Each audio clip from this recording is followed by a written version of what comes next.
What's going on, everybody? This is an episode from the No Gimmicks Needed Wrestling podcast. Do you like podcasts and you want to see the full podcast? Make sure you check out the No Gimmicks Needed Wrestling podcast on all your podcast platforms, such as Apple Podcasts, Google Podcasts, Stitcher, Spotify, iHeartRadio, among many others. But you're listening to the episode right here on YouTube, so make sure you hit that like button and below, and make sure you hit the subscribe button to NC Studios and NC Level Up for all your gaming needs. This is the Nerd Coalition. Enjoy the show. Some of the stuff that happened on what I call just a bad week of wrestling after Summerslam. Okay, so we got Raw. I know me and Prime don't watch Raw no more. I catch the highlights on YouTube, but I don't waste my time watching Raw. I don't even do that. I try to come back so I can talk to somebody about it. And I did that. I mean, I like how they try to push Damian Priest, but The Miz and Morrison broke up. You know, so there's no more. Again? Morrison. So let me get The Miz turn on Morrison? Yes, of course. You know how that happened. Of course. He turned on Morrison. Morrison now supposed to have a match with him this Monday, but I don't know if it happened or not. Then Karrion Kross debuts on Raw, and people was just like he's hunting for Ninja Turtles because he did come on there looking like Shredder. And I was like, you had something. Karrion Kross did not need to be bothered with, and Vince got his hands on him, and it's not going to last long because the helmet's not going to get over, the mask's not going to get over, and they're going to make him drop the shit anyway. And he's going to be like how T-Bar is. Okay. Because they should not have messed with Dijakovic, and then they messed him up so bad to where I don't even take him seriously anymore. Uh-huh. Like, if he was to go back to Dijakovic and still doing this T-Bar stuff, it's just not the same. Like, you had a good person that you didn't mess with. You brought him up way too early to do nothing with him. So, So, yeah. Yeah, it's, it's bad. But can you believe that, though? Like, we could be getting, like, Damian Priest versus Dijakovic for the U.S. Championship or something. Or Ricochet. Okay. Yeah, no. Right, You're absolutely right. And he just squandered all that shit. He squandered all that shit, and it bothers me. It wasn't a lot of good shit that came out of Monday Night Raw, which is never good at all. The only thing that everybody seemed like the fans kind of enjoyed was RK Bro, which is the thing going on. Oh, I thought you was about to say. Rhea Ripley it's like her feud with Charlotte, it seemed like came to an end, and she never got her win back. So I was like, well, they don't give a fuck about Rhea. Oh, speaking of Charlotte, this is the only thing I've seen from Raw. She got into a shoot. She did what? She got into a shoot. With who? Nia Jax. This is the only thing I have seen from Raw. Oh, you talk about this Monday? Yes. So what happened? I mean, I guess Charlotte. Whatever happened, Charlotte just slapped her. Nia Jax was like, and then Charlotte slapped her again. And then Nia Jax pushed her, and then they just later just started shooting on each other, started punching each other in the face for real. And then Nia Jax gave her like a back body drop, and then just dropped her on her shoulder, and then it was kind of awkwardly just trying to get receipts back and forth. Wow. So yeah, I don't know. Oh yeah, I will check it out later. Probably later on, because I was getting my son ready for school because he starts school tomorrow, so I didn't get a chance to go back and see any of that. But yeah, so that basically was what happened on Raw. Elias is coming out and he's trying to be a new Elias. He puts a white hat on. I'm like, that doesn't make a difference at all. You know what that means, cowboy. NXT this past week also just seen Rich Holland, Timothy Thatcher, which was alright. Cameron Grimes and Ted DiBiase, they finally retired the belt again, but he gives him the replica belt. He don't give him the actual championship. Listen to what you're saying. What, Ted DiBiase gives him the replica championship? They fought for a belt, and then he retired the belt, but he gave him the belt anyways. But then the belt is a replica. Yeah, well, because they was using the real belt, but then you can easily tell it's the replica. I know what they did all this feud for the belt to just retire the belt. What else can you do with the $1 million belt, dude? You know that. Yeah, but the story's over. They at least use it, at least for going on to the next story. You unretire the belt. To then change hands and then look that damn Ted DiBiase. Look, okay, that's how it was. So they taped NXT for the next 2 weeks. So the NXT, the brand new NXT is coming in 2 weeks, and that's when we're going to get the Dexter Lumis and Indy Hartwell wedding live on Nickelodeon. We'll get to that.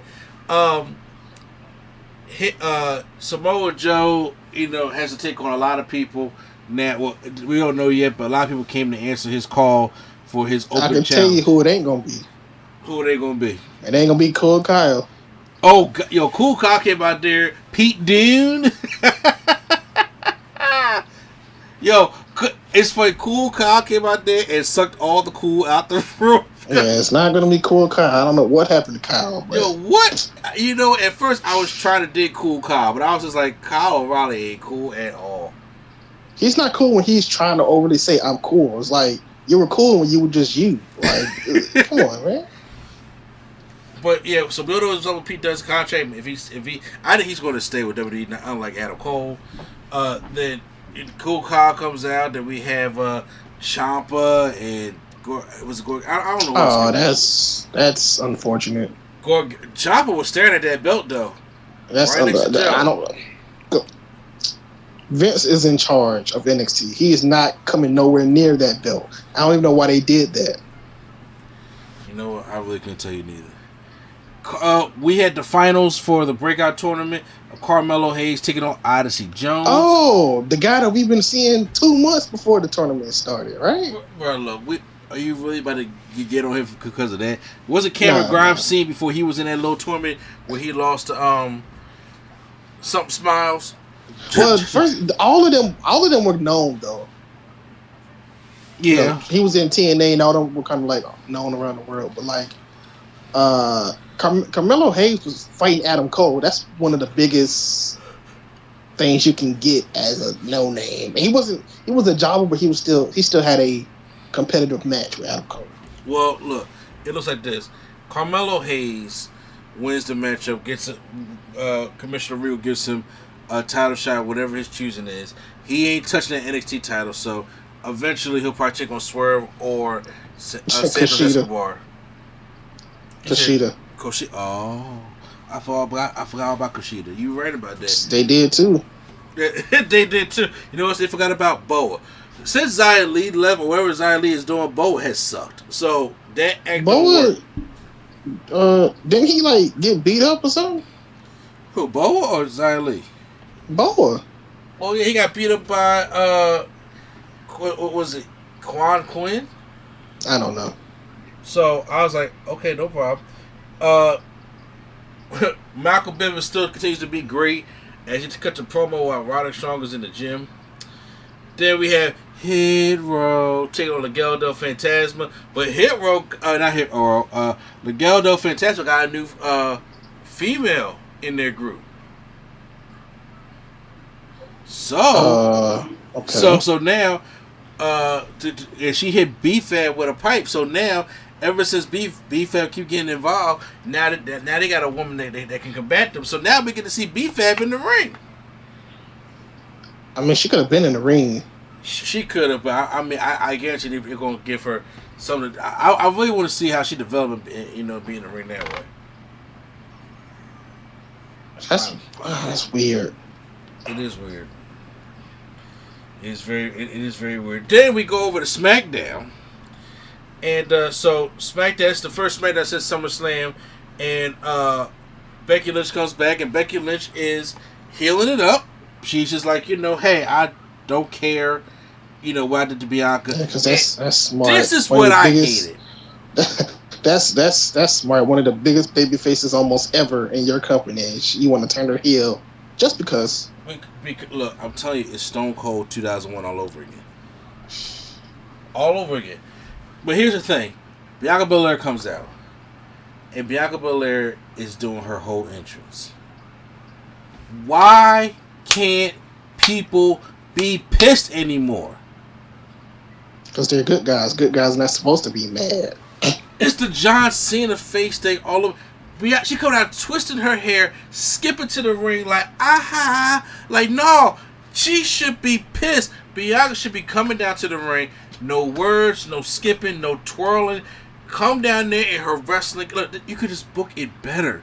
The promo wasn't bad, but the way she came down is, it's like she started to get a little bit like when Selena Vega came out for ask for a title match, and then Carmella came out, and then Liv Morgan came out, and then Bianca said, "All y'all crazy. I whooped all of y'all.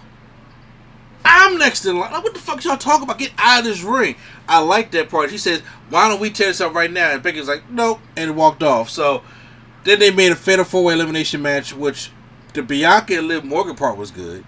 And I'm just like, damn. Yeah, okay, I gotta get on this Liv Morgan thing. All right, I haven't been watching. I've been seeing a lot of people talk about Liv. They need to.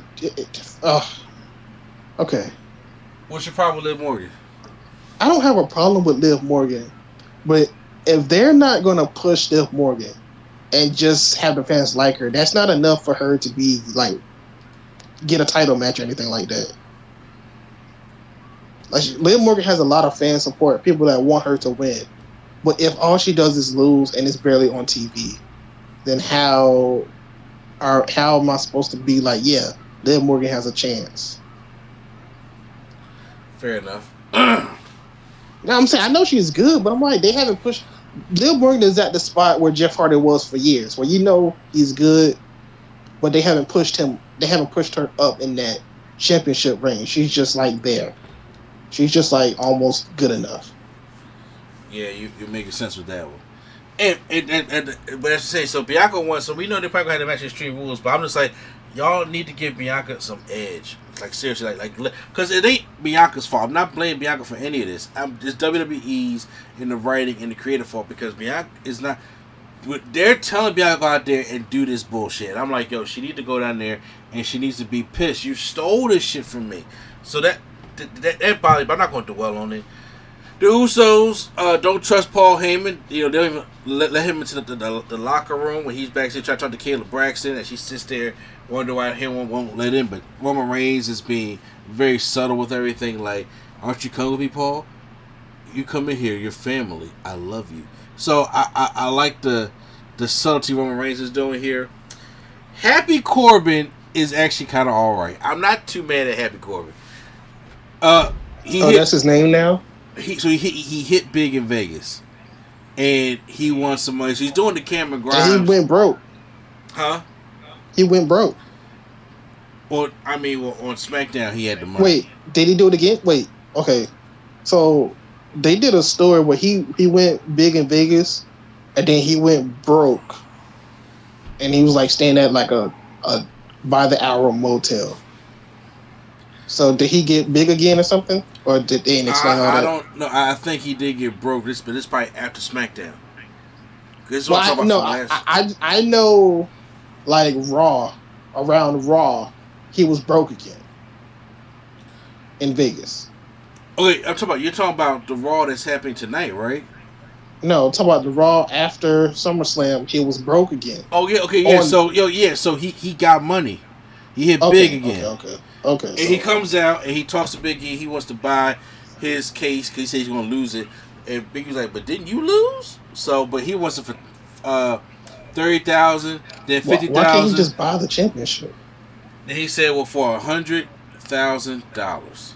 You mean tell me Roman won't be like, "Yeah, I can win it back. You can have this belt for $100,000, and then just win it back instantly." That'd be kind of funny. But no, he said. Biggie said, "You need to pack up this up, get out the ring, or I won't set the smile off your face." So, I mean, this is a Happy Corbin thing. He's doing the Cameron Grimes gimmick, but it's better than him being broken stuff. Gable, Cesaro versus Chad Gable was alright till Otis DQ. King Nakamura and Rick Boogs taking on Dolph Ziggler and Robert Roode. Yeah, they didn't really care too much. Seth Rollins says he has to be more like Edge to beat Edge. And hold on, bro. I'm hearing an echo in the back. You are? Yeah. At least for me. You still hear it? Huh? Do you still hear it? Testing? No, I don't hear it now. Okay. Sami Zayn answers Dominic Mysterio's call and then just, beats him. And he pushes his dad off. Get off me, Dad. Dad, BS. And then Naomi is on Smackdown now. And of course she is. Sonya Deville gives two shits. Doesn't give a fuck. At all. And then she just ignores the stuff they have been saying. According to Sonya Deville, we already have a black woman on here, so why do we need you? We actually got more than one. My question is, who's the other one? Hold on. Oh, Sasha. Okay. Wow. I mean, Sasha has not been there, so it's not like I'm just supposed to. So I don't know. This could be a little storyline of Naomi been trying to get, Sonya Deville pay attention to her or whatever the case may be, or this could be. This is real. That's real life. She's trying to get Vince to be like, hey Vince, I exist. Or acknowledge her. Okay. Hey, you never know. They can find a way to get to the bloodline, but if she do go into the bloodline, the glow gotta go. You mean to tell me Naomi, them doing something good with Naomi in 2021? I don't look. I'm reporting this, bro. I don't know. Vince is in control of this show. I have no faith anymore of them Vince doing. I don't. Look. Vince is in control of everything. You should know that. Yeah. Well, yeah. And there's some things that's good, some things that's just not. Speaking of good, though, I like how Finn Balor came out and he wants to challenge Roman Reigns. It's a rumor that him and Cena may go at it at Madison Square Garden on September 10th. And, of course... I already knew that they were fighting. They're fighting... It's Balor and the Mysterios versus the Bloodline. Next week. Not the Street Profits? Oh, is it the Street? Because the Street Profits are the one that came out and helped them. Well, I know they have a show. They have SmackDown here, and that's the match that they announced was the Mysterios and Finn Balor versus the Bloodline. I don't know. That's what they said on the commercial. That's what they said on the commercial. Yeah, you might want you to get. I think it may be the Street Profits, but because Finn Balor's beating up Roman, and then the Usos jump in, the Street Profits come out and help. Then he gives the Usos the coup de grace as Roman's just watching at the top because Finn Balor wants his shot. So that's how that goes. So that was just the whole week in WWE right there. I didn't. So like I said, there was no point of recording or anything like that. But I was just like, but that right there was just the whole week, and I was like, I'll probably go back to reviews maybe in a week or something like that, but I'm not gonna do it now.